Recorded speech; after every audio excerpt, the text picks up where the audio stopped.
টুকরা গরুর মাংস ভর্তা করে খেতে পারেন পরিবারের সবাই। আর এটা এতটাই মজা হয় যে এর স্বাদ ভোলার নয়। সাথে ছিল আরো 2 রকমের ভর্তা। আসসালামু আলাইকুম, আমি হ্যাপি টাঙ্গাইল থেকে বলছি। কেমন আছেন সবাই? আলহামদুলিল্লাহ আমি অনেক ভালো। চলে আসলাম নতুন দিনে নতুন আরো একটি ডেইলি ব্লগ নিয়ে। আজকে ভিডিওটি শুরু করে দিলাম সকালের নাস্তা থেকে। আজকে সকালের নাস্তায় ছিল রং চা, তার সাথে ছিল টোস্ট। আর আমি আমার চায়ে কিন্তু একটু লেবু দিলাম। আমার লেবু চাটা অনেক পছন্দ। হুসাইনের বাবা কিন্তু লেবু চা খায় না, এর জন্য ওর চায়ের ভিতরে কিন্তু দিলাম না। এরপরে চলে আসলাম দুপুরের রান্নায়। এর মধ্যে কিন্তু আমি সবকিছু গুছিয়ে নিয়েছি। আজকে আমি 3 রকমের ভর্তা করব। আর এই 3 রকমের ভর্তার মধ্যে একটি ভর্তা ছিল একদম স্পেশাল আর কি, গরুর মাংসের ভর্তা। তার সাথে ছিল লাউয়ের খোসা, পটলের খোসা ভর্তা আর মলা মাছের মাথা ভর্তা। আর এই তো চলে আসলাম আমি চুলায়। এখানে লাউয়ের খোসা, পটলের খোসা, পরিমাণ মতো পেঁয়াজ, রসুন, আদা, কাঁচামরিচ আর শুকটি মাছের মাথা, যেটা আমি তরকারিতে খাই না, ওই মাথা দিয়ে তার সাথে দিয়েছিলাম পরিমাণ মতো হলুদ আর লবণ দিয়ে অল্প পরিমাণ পানি দিয়ে আমি সিদ্ধ বসিয়ে দিয়ে পরের চলে হচ্ছে মলা মাছের মাথাটা ভাজি বসিয়ে দিচ্ছি। মলা মাছের মাথার ভাজির জন্য আমি পরিমাণ মতো তেল দিয়ে সেখানে মাছের মাথাগুলো দিয়ে দিলাম। পেঁয়াজ, রসুন,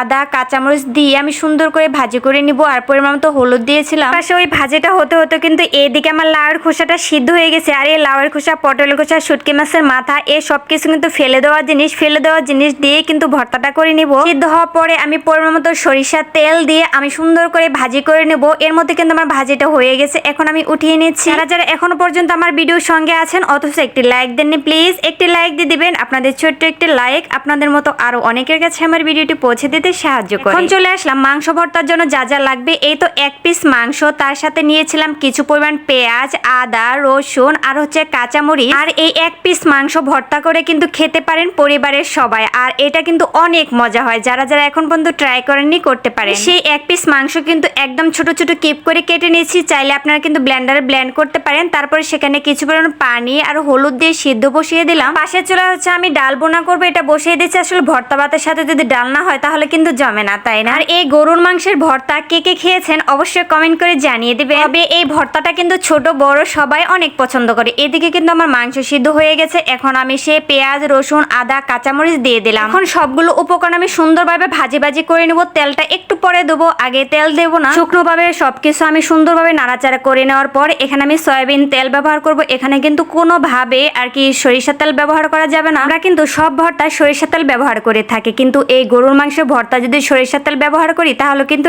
এর টেস্ট নষ্ট হয়ে যাবে। এরপর এখানে আমি 2টি শুকনা মরিচ কেটে দিয়েছিলাম। আর এই তো আমার ভাজি করা শেষ। দেখতে পারতেছেন ভাজিটার কালার কিন্তু অনেক সুন্দর এসেছে। আস্তে আস্তে কিন্তু ভাজিটা করতে হবে। ভাজিটা কিন্তু এরকম ব্রাউন কালার করতে হবে, তবে যাতে পুড়ে না যায় সেদিকে খেয়াল রাখতে হবে। আর এই তো এখন আমি বসে গেছি বাটাবাটি আর কি ভর্তা করার জন্য। আর 3টা ভর্তায় কিন্তু পাটায় বেটেই করতে হবে। আর আজকে ভর্তাগুলো করতে কিন্তু আমার অনেক কষ্ট হয়েছে, যেহেতু 3 রকমের ভর্তা, তার মধ্যে হয়েছে আমার পাটা একদম ছোট, দেখতে পারতেছেন। যাই হোক, মজার কিছু খেতে হলে পরিশ্রম তো একটু করতে হবে, তাই না? আর মনে হয় তরকারি রান্না করার চেয়ে কিন্তু ভর্তা করাটা অনেক কঠিন, তাই না? এই তো রেডি আমার গরুর মাংস ভর্তা। এটা কিন্তু একদম ফিনিশ করা যাবে না, একটু আস্ত রাখতে হবে, তাহলে খেতে বেশি মজা লাগবে। এখানে দিয়ে দিলাম লেবু দেওয়ার কারণে কিন্তু এর টেস্ট বেড়ে যাবে দ্বিগুণ। আর এই তো রেডি আমার 3 রকমের ভর্তা। আর ভর্তাগুলো কিন্তু আজকে অনেক মজা হয়েছিল। 3টা ভর্তায় দারুণ হয়েছে। আর ভিডিওটি কেমন হয়েছে অবশ্যই একটি কমেন্ট করে জানিয়ে দিবেন। আজকে ভিডিও এখানেই শেষ করছি। সবাই ভালো থাকবেন, সুস্থ থাকবেন, সবাই আমার চ্যানেলের সাথেই থাকবেন।